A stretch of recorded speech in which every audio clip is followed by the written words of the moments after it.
सुख दुख में पति का साथ देना, यही स्त्री धर्म है, यही स्त्री का धर्म है।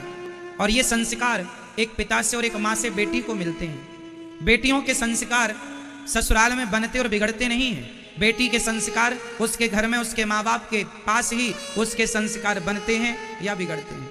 बेटियां ससुराल में बिगड़ती नहीं हैं, बेटियां मायके में ही या बन जाती हैं या बिगड़ जाती हैं। बिगड़ी बेटी ससुराल जाएगी तो ससुराल भी बिगाड़ेगी, और बनी बेटी यदि ससुराल जाएगी तो ससुराल को भी बनाएगी। इसलिए आपकी बेटियों को आप थोड़ा जिम्मेदारी दीजिए, बेटों को संस्कार दीजिए, पर बेटों से ज्यादा संस्कार बेटियों को दीजिए, क्योंकि बेटों के कंधों पर एक कुल की जिम्मेदारी है, बेटियों के कुल में दोनों कुलों की जिम्मेदारी है। बेटी के कंधे पर दो दो जिम्मेदारी होती है। इसलिए आपको बेटे से ज्यादा बेटी को समझदार बनाना चाहिए।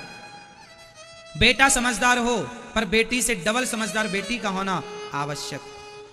घर में यदि मर्द बुरा है पर स्त्री अच्छी है तो भी गृहस्थी चल जाती है, पर मर्द अच्छा है स्त्री बुरी है तो गृहस्थी नहीं चलती।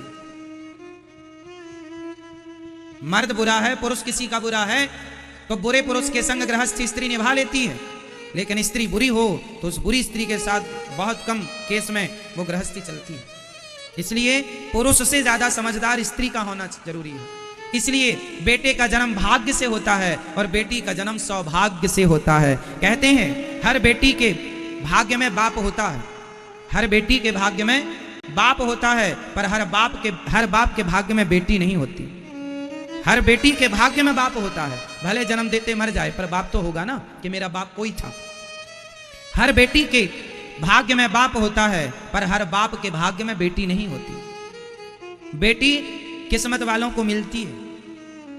इसलिए बेटा एक भाग्य से होता है और बेटी सौभाग्य। सौभाग्य मीन्स 100, भाग्य जब प्लस हो जाते हैं तब बेटी का जन्म होता है। इसलिए बेटे से ज्यादा बेटी का श्रेष्ठ स्थान है।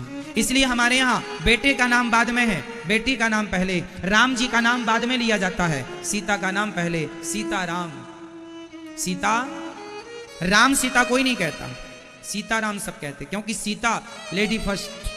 क्योंकि फर्स्ट मीन्स ये नहीं कि केवल कहने में फर्स्ट ना, स्थान भी फर्स्ट है। हमारे सनातन धर्म में जितना सम्मान एक स्त्री का है उतना सम्मान किसी का नहीं है। हमारे सनातन धर्म में सबसे अधिक सम्मान नारी का है। हमारे यहां नारी को देवी कहा जाता है। हमारे भारत में केवल हिंदू, पूरी दुनिया में केवल हिंदू ऐसा है जो कन्याओं को बुलाकर उसके पांव में माहौर लगाकर उसे देवी मानकर उसको भोग लगाकर उसको चरण वंदन करता है। हमारे घर देवी आई है, हमारे घर लक्ष्मी आई है। दुनिया में और कोई धर्म ऐसा नहीं है जो नारी का इतना आदर करता हो कि कन्याओं के पांव धोकर पीता हो। केवल हिंदू लोग कन्याओं को देवी मानकर उनके चरणामृत लेकर के और देवी मानकर नवरात्रि में या इत्यादि दिनों में पूजा करते हैं। हमारे यहाँ बच्चियों को, बेटियों को देवी माना जाता है, दुर्गा माना जाता है, लक्ष्मी माना जाता है। केवल हमारे सनातन धर्म में ये सम्मान है। आप अन्य धर्मों को उठाकर देख लीजिए, वहां नारी केवल भोग की वस्तु है, वहां नारी की हैसियत केवल भोग की वस्तु की तरह है, वहां कोई सम्मान नहीं है अन्य धर्मों में नारी का। हमारे यहाँ नारी का इतना सम्मान है कि बेटे के लिए लिखा है कि जननी जन्म भूमश्च स्वर्गादपि गरीयसी, माँ के चरणों में जन्नत होती है, माँ के चरणों में स्वर्ग होता है। इसलिए नारी का सम्मान, और नारी तब श्रेष्ठ होगी जब उसके माँ बाप से बेटी को श्रेष्ठ संस्कार प्राप्त होंगे। एक बार बेटी को संस्कार दे दिया ना तो वह बेटी आपका कुल खानदान तो संवारेगी, लोक परलोक संवार देगी आपका और खुद का। क्या सही है, क्या गलत है? किसी से भी प्यार कर लेना और किसी से भी प्यार करके अपने माँ बाप से ना बताना और अपने आप को ही होशियार मानना, यही बेटियों की सबसे बड़ी गलती होती है। आजकल की बेटियां अपने माँ बाप को बेवकूफ समझती हैं। कुछ बेटियां, हमारे माँ बाप तो कुछ नहीं जानते, हम बड़ी हो गई हैं, हम आत्मनिर्भर हो सकती हैं, हम सेल्फ डिपेंड हैं, हमें किसी के सहारे की जरूरत नहीं है, किसी की सलाह एडवाइस की जरूरत नहीं है, हमें कोई आवश्यकता नहीं। और उसी का परिणाम है कि 35 टुकड़े हो जाते हैं।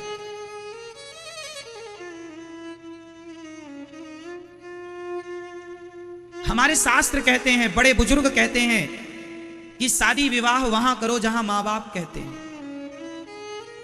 गलत ट्रैक पर ना जाओ, ना जाओ, ना जाओ। लेकिन आज के मॉडल जमाने को कौन समझाए? अब जितनी बची बेटियां हैं आप सीख लेना, समझ लेना, ये दुनिया सिर्फ आपका शोषण करने के लिए बैठी है। आप अब देखो ना, किसी लड़के के संग वो लड़की जाकर रह रही है, उसके माँ बाप को गलत जानकारी दे रही है, वो कह रही है कि हम सखियों के साथ हैं, सहेलियों के साथ, पर रह रही है लड़कों के साथ, लड़के के साथ, फिर अपने माँ बाप की आंखों में धूल झोंक रही है। इससे नुकसान किसका हुआ? हुआ ना नुकसान। आपका झूठ आपकी जान लेगा, आपकी गलती आपको दंड देगी, किसी और को नहीं। इसलिए अपनी अपनी बेटियों को समझा दो। प्यार का भूत सवार हो जाता है कुछ लड़कियों को। प्यार करना बुरा थोड़ी है, प्यार करना चाहिए, परंतु प्यार किससे करना चाहिए? माता सीता ने राम जी से क्या प्यार नहीं किया? क्या माता सीता ने राम जी से प्यार नहीं किया? किया। प्यार करने का थोड़ी कोई मना कर रहा है। शादी कर लो, अपने पति से प्यार करना, अपनी पत्नी से प्यार करना। शादी के पहले ही आजकल लोग संबंध बना लेते हैं, लड़के लड़की आजकल संबंध में रहने लग जाते हैं। अब बताइए, शादी के पहले कोई लड़की किसी पुरुष से संबंध बनाए तो ये एक पतिव्रता नारी के क्या लक्षण हैं? क्या यही हमारी भारत की संस्कृति रही है? क्या ये हमारा संस्कार है? ये संस्कार हमारे नहीं रहे।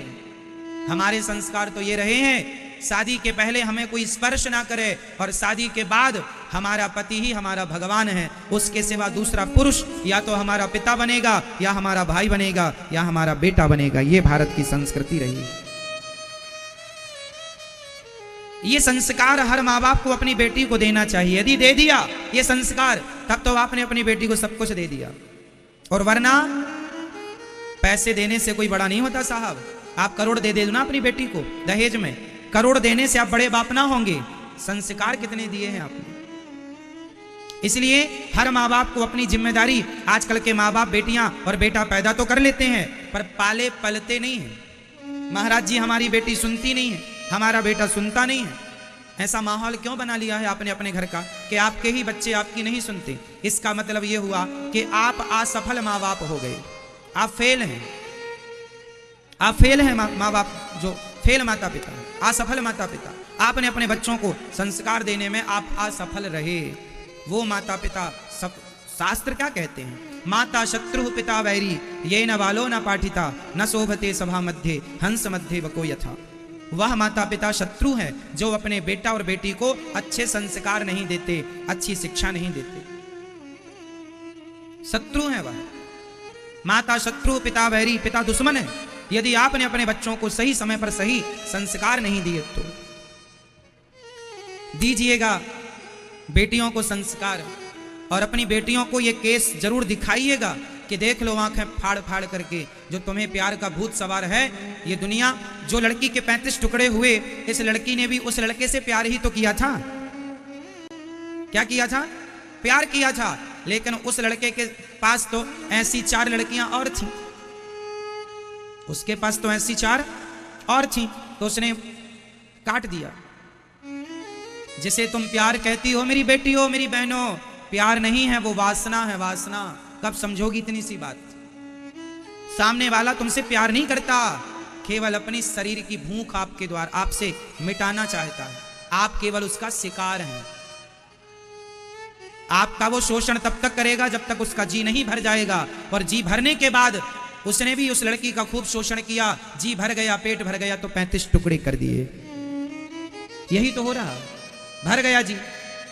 अब उसने बनाया होगा दबाव कि हमसे शादी करो, अब जब तुमने हमारे शरीर का शोषण किया शादी करो। इसने शादी से मना किया, उसने जिद की तो इसने उसको मार दिया।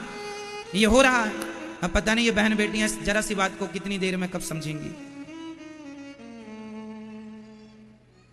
नहीं समझोगी तो कहीं तुम्हारी भी ये दुर्गति ना हो।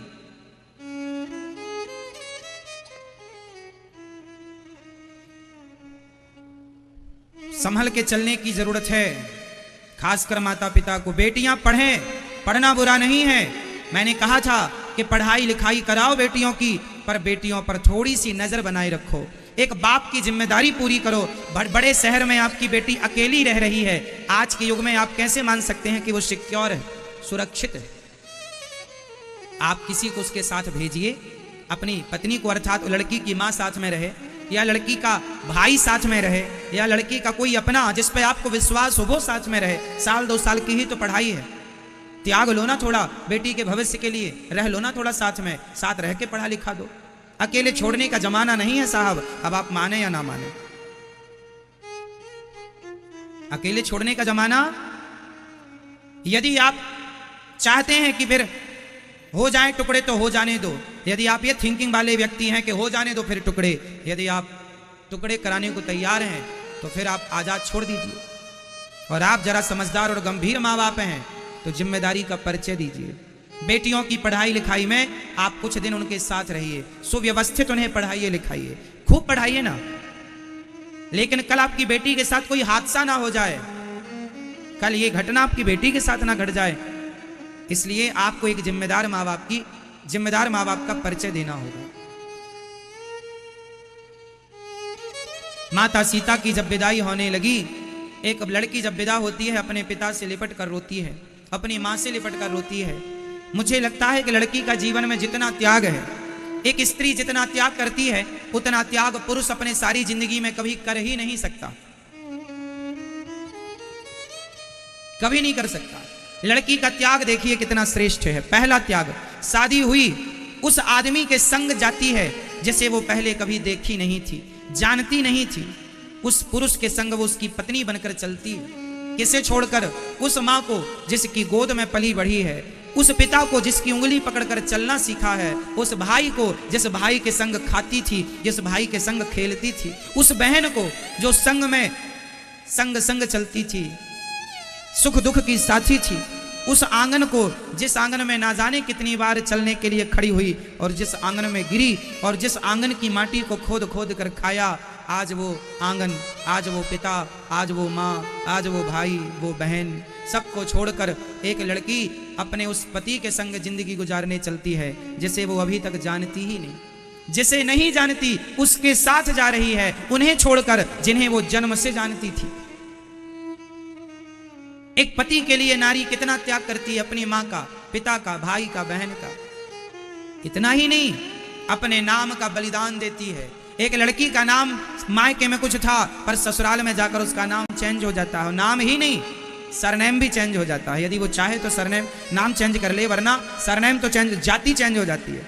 यदि लड़की मायके में फलानी जाति की थी तो ससुराल में उसका नाम बदल जाएगा, गोत्र बदल जाएगा, उसकी जाति बदल जाएगी।